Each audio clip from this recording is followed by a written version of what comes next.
Hello learners, welcome to Unacademy. मेरा नाम प्रांजल सिंह है और आज मैं आपके लिए एक बहुत ही ज्यादा इंटरेस्टिंग और इंपॉर्टेंट केस लेके आया हूं जो आपके मन में क्रिमिनल लॉ के बहुत सारे डाउट्स को क्लियर कर देगा। आज के इस केस में हम बात करने वाले हैं आई लव यू के बारे में। ये एक ऐसा शब्द है जो लॉ में बहुत बार आपको देखने और सुनने को मिलता है। कई बार डिवोर्स केसेस का सेटलमेंट इसी वजह से हो जाता है क्योंकि कपल ने एक दूसरे को आई लव यू बोल दिया, अब मामला सेटल हो चुका है, अब वो जाके घर पे वापस साथ रह सकते हैं। लेकिन कई बार यही आई लव यू का शब्द किसी व्यक्ति को कन्विक्ट कर सकता है और उसको जेल भेज सकता है। और आज के इस केस में हम इन्हीं दोनों चीजों के बीच की एक महीन लाइन को समझने वाले हैं।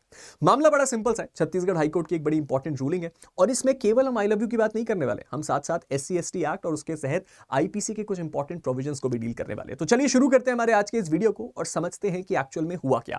यह मामला है छत्तीसगढ़ हाईकोर्ट का, जहां पे एक व्यक्ति ने, जो कि एक मेजर व्यक्ति था, यानी कि 18 साल से ज्यादा था, उसने एक 18 साल से कम उम्र की लड़की को आई लव यू बोला बगैर उसकी कंसेंट के। अब इस सिचुएशन में सवाल यह उठा कि क्या इसको सेक्सुअल हरासमेंट माना जा सकता है और उसके साथ साथ बाकी जो आईपीसी के सेक्शंस या दूसरे एक्ट के सेक्शंस हैं वो इन्वोक होंगे कि नहीं।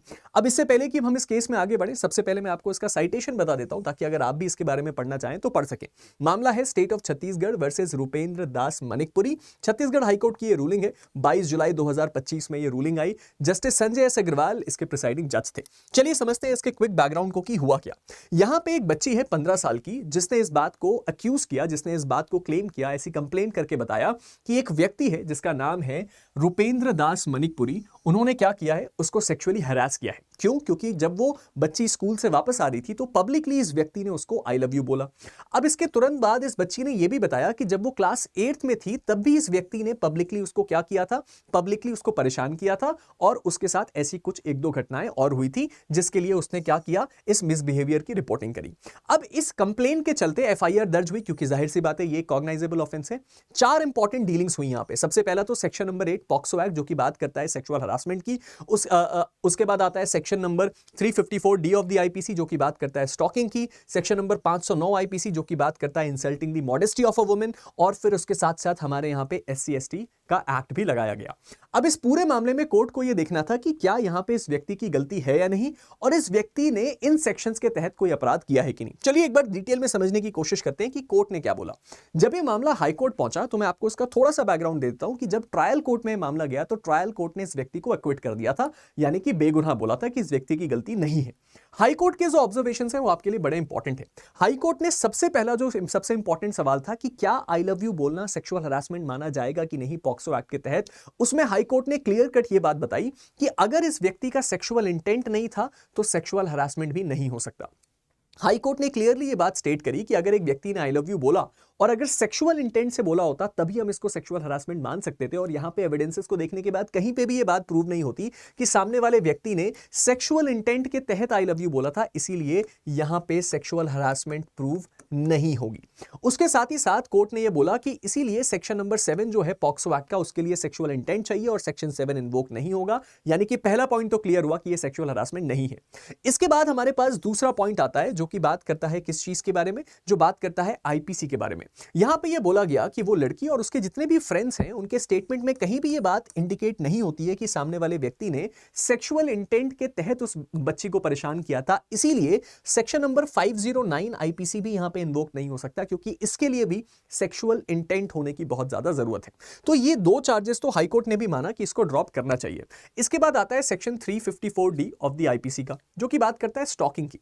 यहां पे हाईकोर्ट ने इस बात को समझाया कि अगर आपको कभी भी किसी व्यक्ति के खिलाफ स्टॉकिंग प्रूफ करना है तो उसके लिए बहुत जरूरी है कि वो व्यक्ति परसिस्टेंट फॉलोइंग कर रहा हो डिस्पाइट डिसइंटरेस्ट। यानी कि बच्ची अगर अपना इंटरेस्ट नहीं दिखा रही है उसके बावजूद ये व्यक्ति लगातार उस बच्ची को फॉलो कर रहा है, तभी स्टॉकिंग का अपराध प्रूफ किया जा सकता है। लेकिन यहां पे परसिस्टेंट जो फॉलोइंग है उसको जो प्रोसिक्यूशन है वो प्रूव नहीं कर पाया, उसका ना ही कोई एविडेंस है और ना ही कोई बेस है, इसीलिए इस अपराध को भी क्या कर दिया गया, ड्रॉप कर दिया गया, यानी कि इसको भी स्टैब्लिश नहीं कर पाए।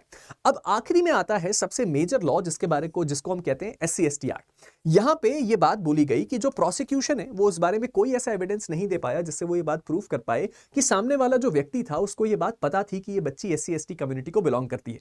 और अगर इस सामने वाले व्यक्ति को इस बात की नॉलेज ही नहीं थी कि ये बच्ची SC/ST कम्युनिटी को बिलोंग करती है तो SC/ST के एक्ट का वायलेशन नहीं हो सकता। और इसीलिए यहां पे कोई भी कास्ट बेस मोटिव या फिर कोई भी ऐसा जो स्टेटमेंट है उसमें कहीं पे भी ये बात कोर्ट को नहीं दिखी जहां पे किसी ने इस SC/ST एक्ट का वायलेटिंग कोई स्टेटमेंट कोर्ट किया गया हो। इसीलिए इसको भी ड्रॉप कर दिया गया और अल्टीमेटली कंक्लूजन इस ट्रायल का यह निकला कि यहां पे ट्रायल कोर्ट ने इस व्यक्ति को अक्विट कर दिया था। तो हाई कोर्ट ने स्टेट की जो अपील थी उसको डिसमिस किया और बोला कि यहां पे इस व्यक्ति का जो अक्विटल है वो बरकरार रहेगा।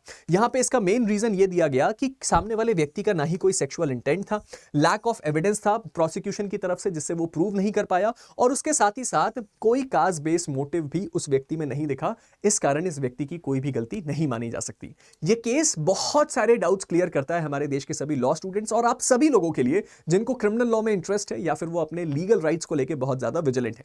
अब आपको इस केस के बारे में क्या लगता है, आप नीचे कमेंट सेक्शन में जरूर बताइएगा। आपका जो भी थॉट है, आपके हिसाब से यहां पे कुछ और चीजें ऑब्जर्व होनी चाहिए थी या आपके हिसाब से लॉ में कुछ और इंटरप्रिटेशंस होने चाहिए या आपके हिसाब से ये रूलिंग एकदम परफेक्ट है, इसका जवाब मुझे नीचे कमेंट सेक्शन का वेट रहेगा।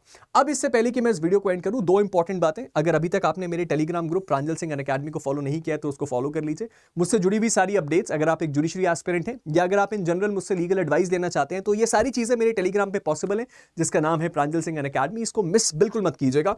और उसके साथ साथ इस बात का भी ध्यान रखिएगा कि इस वक्त अनअकैडमी आपको ऑफर कर रहा है अपने सभी जुडिशरी सब्सक्रिप्शंस में अभी तक का लोएस्ट प्राइस, फ्लैट 60% ऑफ और 12 मंथ का फ्री एक्सटेंशन। यानी कि अगर आप अभी हमारे इस अनअकैडमी जुडिशरी को सब्सक्राइब करते हैं तो आपको 28,499 में मिलता है 2 साल का जुडिशरी सब्सक्रिप्शन, जो आपको क्या देता है सर, जो आपको एक एफर्टलेस पढ़ाई देता है अनअकैडमी के साथ। और इसका ओरिजिनल प्राइस 71,000 है, इस वक्त ये आपको काफी लोएस्ट प्राइस में मिल रहा है और ये ऑफर वैलिड है जुलाई 31 तक।